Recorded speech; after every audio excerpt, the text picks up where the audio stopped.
1976 അടിയന്തരാവസ്ഥ കാലം. ഈ അടിയന്തരാവസ്ഥ കാലത്തോട് ചേർത്ത് വായിക്കാവുന്ന ഒരു പദമാണ് ഉരുട്ടിക്കൊലപാതകം. ഇതോട് ചേർന്ന് നിൽക്കുന്ന ഒരു പേരാണ് രാജൻ, പി രാജൻ. അതോട് ചേർന്ന് നിൽക്കുന്ന ഒരു മനസാക്ഷിയെ തന്നെ പിടിച്ചുലയ്ക്കുന്ന മറ്റൊരു പേരാണ് ഈച്ചര വാര്യർ. ഞാൻ പറഞ്ഞു വന്നത് രാജൻ വധക്കേസിനെ കുറിച്ചാണ്. ഇന്നും പലർക്കും അറിയാത്ത ഒരുപാട് ഏടുകൾ ഈ കേസുമായി ബന്ധപ്പെട്ടിട്ടുണ്ട്. സാറിന് ഒരു പക്ഷേ ഈ ഒരു കേസ് ഈ കാലഘട്ടത്തിലിരുന്ന് ഓർത്തെടുക്കുമ്പോൾ എന്തൊക്കെയാവും പറയാനുണ്ടാവും? യഥാർത്ഥത്തിൽ ഒരുപാട് പറയാനുണ്ട്. കാരണം വ്യക്തിപരമായൊരു ചില കാര്യങ്ങൾ കൂടി അതിലുണ്ട്. രാജൻ കോഴിക്കോട്, അന്ന് റീജിയണൽ എഞ്ചിനീയറിംഗ് കോളേജ്, ഇപ്പോഴത്തെ NIT, പേര് മാറിയെന്നുള്ളൂ, അതിലെ വിദ്യാർത്ഥിയായിരുന്നു. അതേസമയം രാജനേക്കാൾ 1-2 വർഷം താഴെ ഞാൻ തൃശ്ശൂർ എഞ്ചിനീയറിംഗ് കോളേജ് വിദ്യാർത്ഥിയായിരുന്നു. അതാണ് ഒരു സമാനത. ഒരു യൂണിവേഴ്സിറ്റിയുടെ കീഴിൽ 2 കോളേജാണ്. ഞങ്ങൾ ഈ കലോത്സവത്തിനൊക്കെ അങ്ങോട്ടും ഇങ്ങോട്ടും കാണുന്നതാണ്.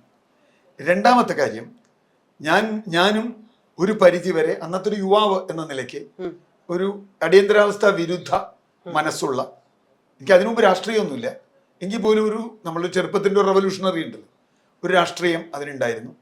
രാജൻ്റെ മരണവുമായി, രാജൻ്റെ അറസ്റ്റ്, മരണം എന്നൊക്കെ പറയാൻ പറ്റില്ല, രാജൻ്റെ അറസ്റ്റുമായി ബന്ധപ്പെട്ട വാർത്തകൾ അനൗദ്യോഗികമായി ഞങ്ങളുടെ ഇടയിൽ പ്രചരിച്ചിരുന്നു. റീജിയണൽ എഞ്ചിനീയറിംഗ് കോളേജിൽ പോലീസ് നടന്നു, അവിടെ നക്സലുകൾ ഉണ്ടായിരുന്നു. നക്സൽ ആക്രമണത്തിൽ നക്സലുകൾക്കെതിരായി പോലീസിൻ്റെ കൊണ്ടുപോയി കുറച്ച് ആളുകളെ അറസ്റ്റ് ചെയ്ത് കൊണ്ടുപോയിട്ടുണ്ട്. ഇങ്ങനെയുള്ള വാർത്തകളൊക്കെ അൺകൺഫേംഡ് ന്യൂസസ്, അന്ന് വാർത്തയില്ലല്ലോ. പക്ഷെ 1977 വലിയ ഭൂരിപക്ഷത്തോടെ അന്നത്തെ കോൺഗ്രസ് CPI സഖ്യം, ഐക്യ ജനാധിപത്യ മുന്നണി, ഇന്നത്തെ UDF അല്ല, CPIക്ക് പുറത്താണ് അധികാരത്തിൽ വരും. അടിയന്തരാവസ്ഥയിൽ ഈ പറഞ്ഞതുപോലെ പല അതിക്രമങ്ങൾ, രാജൻ, കണ്ണൻ, വിജയൻ, അങ്ങനെ പല പേരുകളുമുണ്ട്, ഒക്കെ പിന്നീട് വരുന്നതാണ്. രാജൻ എന്ന വിദ്യാർത്ഥിയെ കാണാനില്ല എന്ന കാര്യം ഞാൻ അറിയുന്നത് പാരലലായി മറ്റൊരു വഴിയിലാണ്. രാജൻ്റെ പിതാവ് ഈച്ചര വാര്യർ, നേരത്തെ ചോദിച്ച ആ ഈച്ചര വാര്യർ എൻ്റെ അയൽവാസിയാണ്, എൻ്റെ അടുത്താണ്, തൃശ്ശൂർ അടുത്ത് തന്നെയാണ്. അദ്ദേഹം അറിയപ്പെടുന്ന ഒരു പ്രൊഫസറായിരുന്നു, ഹിന്ദി പ്രൊഫസറായിരുന്നു. അദ്ദേഹത്തിനുള്ള ഏക മകനായിരുന്നു, ഒരു മകൾ വേറെയുണ്ട്, മകനായിരുന്നു. അപ്പോൾ ഏതും അച്ഛനും എഞ്ചിനീയറിംഗ് കോളേജിൽ പോയൊരു മകൻ, നല്ല മിടുക്കനായിരുന്നു, നല്ല പാട്ടുകാരനായിരുന്നു, ഒക്കെ അറിയാം. തൻ്റെ മകനെ കാണാനില്ല എന്ന വിഷയം വച്ച് അദ്ദേഹം അന്നത്തെ മുഖ്യമന്ത്രി അച്യുതമേനോൻ, CPI നേതാവായിരുന്നു. മുഖ്യമന്ത്രി മാത്രമല്ല, ഈച്ചര വാര്യരുടെ വളരെ അടുത്ത സുഹൃത്തുമായിരുന്നു. രണ്ടുപേരും തൃശ്ശൂർക്കാരാണ്. അപ്പോൾ അങ്ങോട്ട് പറയാം, അച്യുതമേനോൻ എല്ലാ മനുഷ്യരുമായിട്ട് നല്ല കോണ്ടാക്റ്റുള്ള വളരെ ഇതുള്ള ഒരാളാണ്. അച്യുതമേനോൻ്റെ അടുത്ത് ചെല്ലുന്നു, ഇങ്ങനെ എൻ്റെ മകനെ കാണാനില്ല, REC പഠിക്കുന്നു. അപ്പോൾ അടിയന്തരാവസ്ഥയുടെ ഒരു മൂടൽമഞ്ഞുണ്ടല്ലോ, ഒന്നും സുതാര്യതയില്ല. ഇന്നാണ് ഇപ്പോൾ ഒരു അറസ്റ്റ് ചെയ്തു എന്നൊക്കെ ഒരു വാർത്ത വരും, അന്ന് വാർത്തയൊന്നും. അപ്പോൾ അൺകൺഫേംഡാണ്.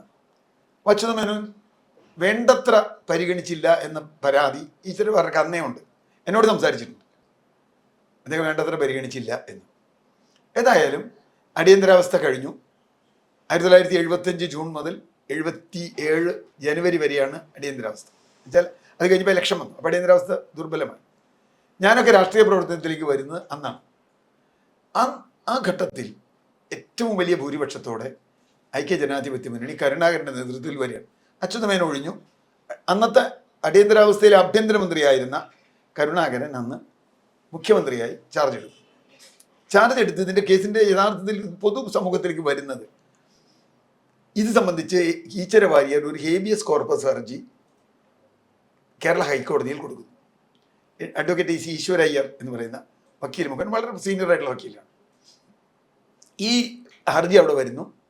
അസംബ്ലിയിൽ ഇത് സംബന്ധിച്ചൊരു ചോദ്യം വരുന്നു. അസംബ്ലിയിൽ ചോദ്യം വന്നപ്പോൾ കരുണാകരൻ, അന്നത്തെ ആഭ്യന്തരമന്ത്രി കൂടിയായ മുഖ്യമന്ത്രി, ഒരു മറുപടി പറയുന്നു, രാജൻ എന്നൊരു വിദ്യാർത്ഥിയെ RECയിൽ നിന്ന് അറസ്റ്റ് ചെയ്തിട്ടേയില്ല എന്നാണ്. പക്ഷേ ഈ കേസിൻ്റെ വിചാരണ ഹേബിയസ് കോർപ്പസ് ആയതുകൊണ്ട് ഇതിൻ്റെ സാക്ഷികളെ വിചാരണ ചെയ്യാൻ ഈ ഹൈക്കോടതിക്ക് അധികാരമുണ്ട്. സാധാരണ സാക്ഷികളെ ഹൈക്കോടതി വിളിക്കില്ല, ഹേബിയസ് കോർപ്പസ് ആയതുകൊണ്ട്. അപ്പോൾ അന്നത്തെ പോലീസ് ഉദ്യോഗസ്ഥരെ വിളിച്ചു. പ്രധാനമായും അന്നത്തെ കോളേജ് പ്രിൻസിപ്പലിനെ വിളിച്ചു, പ്രൊഫസർ വഹാബുദ്ദീൻ എന്ന് പറയും. വളരെ ധൈര്യമുള്ള പ്രിൻസിപ്പലാണ്. ഞങ്ങളൊക്കെ പിന്നത്തെ വളരെ കാലം സുഹൃത്തുമാണ്, എറണാകുളത്ത് നിന്ന് താമസിച്ചിരുന്നു. അദ്ദേഹം കോടതി ചെന്നു. കോടതി ചോദിച്ചു, രാജനെ അറസ്റ്റ് ചെയ്തിട്ടുണ്ടോ?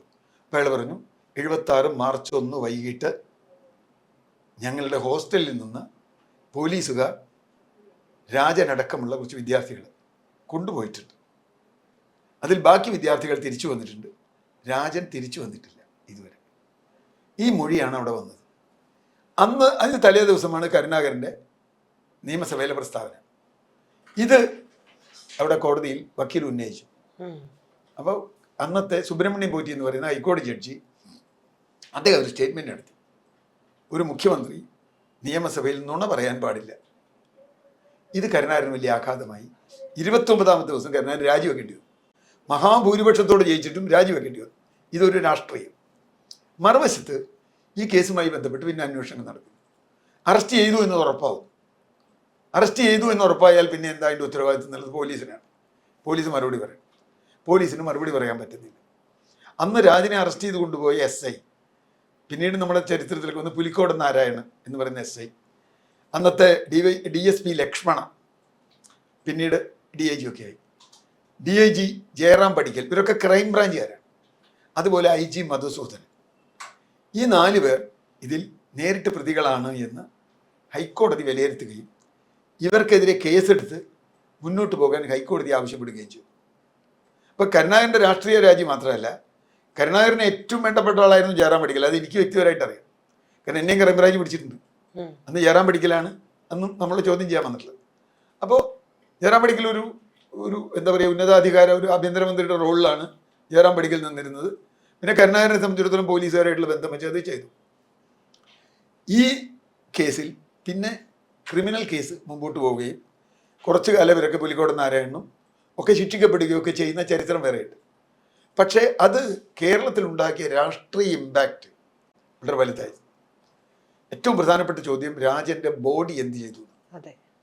രാജൻ്റെ അച്ഛൻ, ഇപ്പോൾ നമ്മൾ ദൃശ്യം സിനിമയിലൊക്കെ കാണുന്നുണ്ട്, അവൻ്റെ അന്ത്യകർമ്മം ചെയ്യാൻ വേണ്ടിയിട്ടുള്ള അവൻ്റെ ഒരു എല്ലെങ്കിലും ബോഡിയെങ്കിലും എനിക്ക് കിട്ടിയെങ്കിൽ എന്ന് പറഞ്ഞ് കരഞ്ഞ അച്ഛൻ. അപ്പോൾ അദ്ദേഹം ഈ കാര്യം ആവശ്യപ്പെടുന്നു. ബോഡി എവിടെ പോയി? പല ഊഹങ്ങളുണ്ട്. രാജനെ ഉരുട്ടിക്കൊന്നു എന്നുള്ളത് മറ്റ് സാക്ഷികൾ പറയുന്നുണ്ട്. അവിടെയുള്ള അവിടെ കൂടെ കിടന്നിരുന്ന കക്ഷികളുണ്ട് പലരും. തെളവിന്ന് പിന്നെ പുറത്തു വന്നു. അവരൊക്കെ പറയുന്നുണ്ട് രാജനെ ഉരുട്ടി എന്നുള്ളത്. അവരെ ഉരുട്ടിയിട്ടുണ്ട്. പിന്നെ ഉരുട്ടിക്കൊലപാതകം നമ്മൾ കേൾക്കുന്നത് ഒരു 10-40 വർഷം കഴിഞ്ഞിട്ടാണ്. ഒരു ഉദയകുമാറിനെ ഉരുട്ടിക്കൊന്നു എന്നൊക്കെ പറഞ്ഞിട്ടുള്ള ഒരു കേസ് തിരുവനന്തപുരത്ത്. ഉരുട്ടിക്കൊല്ലുക എന്ന് പറഞ്ഞാൽ ഇന്നുള്ള ചെറുപ്പക്കാർക്ക് അറിയുമെന്നറിയില്ല.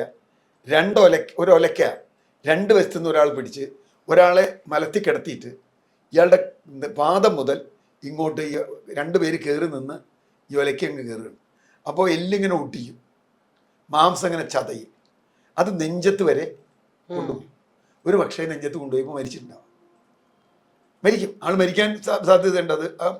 അതൊക്കെ പോലീസ് തെളിയിച്ചിട്ടുണ്ട്. അപ്പോൾ ഈ ഉരുട്ടിക്കൊല, അതുപോലെ മയിലാട്ടം, കെട്ടിത്തൂക്കൽ, ഇങ്ങനെ പല കലാപരിപാടികൾ ഇവർ ചെയ്തിട്ടുണ്ട്. തല കീഴായി കെട്ടിത്തൂക്കുക, അങ്ങനെയൊക്കെയുള്ള കലാപരിപാടി അന്ന് ചെയ്തിട്ടുണ്ട് പോലീസ്. അതിൻ്റെയൊക്കെ കഥകളൊക്കെ പിന്നെ ഒരുപാട് പേര് അത് പറഞ്ഞിട്ടുണ്ട്. ചെങ്ങലയ്ക്ക് കെട്ടിയിടുക, ഇങ്ങനെയുള്ള പരിപാടികളൊക്കെ. ഏതായാലും അതിക്രൂരമായിരുന്നു കേരളത്തിലെ അടിയന്തരാവസ്ഥ എന്ന് കേരളത്തിലെ ജനങ്ങൾക്ക് ബോധ്യമാവുന്ന അപ്പോൾ. അതിന് കാരണം എന്താ വെച്ചാൽ അതൊന്നും പുറത്തു വന്നിട്ടില്ല. മലയാളി വിശ്വസിക്കണമെങ്കിൽ പത്രത്തിൽ വരണം, ഇന്നിപ്പോൾ TV യിൽ വരണം, അല്ലെങ്കിൽ റീലിൽ വരണം. അപ്പം അതുകൊണ്ട് എന്ത് പറ്റി? അടിയന്തരാവസ്ഥയെ പിന്തുണച്ചവരാണ് കേരളത്തിലെ ജനത. അന്ന് നമ്മൾ വിചാരിച്ചത് ഇവിടുത്തെ മിഡിൽ ക്ലാസ് ഒന്ന് ട്രെയിനൊക്കെ നന്നായി ഓടണു, സമരങ്ങളില്ല, സ്കൂളൊക്കെ നന്നായി നടക്കണു, ഒരു കുഴപ്പമില്ലല്ലോ, ആരും ഒരു ശബ്ദം ഉണ്ടാക്കില്ല, അപ്പോൾ വാഹനങ്ങളൊക്കെ കൃത്യമായി പോകണം. തമാശയിലെന്ന് അടിയന്തരാവസ്ഥയുടെ ഈ റേഡിയോ പരിപാടിയിൽ, റേഡിയോ ഒക്കെ എന്ന് പറഞ്ഞാൽ ഇപ്പോൾ നരേന്ദ്രമോദിയുടെ മറ്റേ മങ്കി ബാത്ത് പോലെയാണ് അന്ന് റേഡിയോ മൊത്തം. റേഡിയോ ഉള്ള രീതിയില്ലല്ലോ, ഇങ്ങനെ പറഞ്ഞുകൊണ്ടിരിക്കും രാവിലെ മുതൽ വൈകുന്നേരം വരെ. അടിയന്തരാവസ്ഥയായി ഏതെടുത്താലും അടിയന്തരാവസ്ഥയ്ക്ക് അനുകൂലമാണ്. അടിയന്തരാവസ്ഥ ജനനന്മയ്ക്ക്, നാവടക്കൂ പണിയെടുക്കൂ, അച്ചടക്കം പാലിക്കൂ, നമ്മുടെ സർക്കാർ നമുക്ക് വേണ്ടിയാണ്, 20-ന് പരിപാടി, 5-ന് പരിപാടി, ഇന്ദിരാഗാന്ധിയുടെ 20-നും 5-നും ഇതിങ്ങനെ സ്ഥിരം പറഞ്ഞുകൊണ്ടിരിക്കുകയല്ലേ. അതുകൊണ്ട് ഒന്നും നമ്മൾ മാധ്യമങ്ങളിൽ കേട്ടിട്ടില്ല. പിന്നെ തമാശയൊക്കെ ഉണ്ട്, കോഴിയൊക്കെ നന്നായി മുട്ടയിടുന്നുണ്ട് അടിയന്തരാവസ്ഥ ആയതുകൊണ്ടെന്നൊക്കെയുള്ള ജോക്കുകൾ വരെ നമ്മൾ കേൾക്കുന്നുണ്ട്. അതുകൊണ്ട് മലയാളി വിശ്വസിച്ചില്ല അടിയന്തരാവസ്ഥയിൽ. ഞങ്ങളൊക്കെ ഒരുപാട് ശ്രമിച്ചതാണ്. അന്നത്തെ കുറേ ആളുകൾ അടിയന്തരാവസ്ഥ ഇങ്ങനെ വരാൻ പാടില്ല, ജനാധിപത്യം ധ്വംസിക്കാൻ പാടില്ല. പക്ഷെ മലയാളി വിചാരിച്ചു ജനാധിപത്യത്തെക്കാളൊക്കെ പ്രധാനം റേഷൻ ശരിക്കും കിട്ടലും, വണ്ടി ശരിക്കും ഓടലും, ഓഫീസിൽ ആളിൽ വരലും ഒക്കെയാണെന്ന്. ഏതായാലും ആ മിത്ത് മുഴുവൻ പൊളിഞ്ഞുപോയി. ഈ രാജൻ കേസിൻ്റെ ഒരു പ്രധാന മതം.